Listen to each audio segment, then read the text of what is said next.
Hi.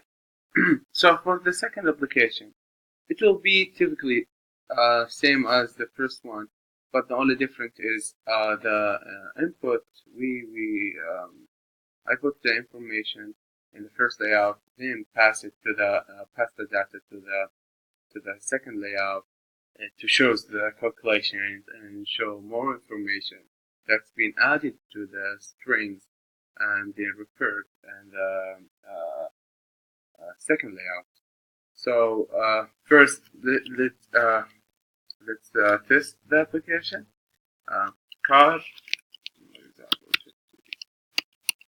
50,000 down payment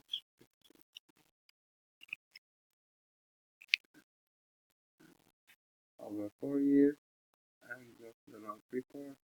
And this is the report, which shows the monthly payment, the card sticker price, and this all the information that's been added with the note, also been added to the second layout.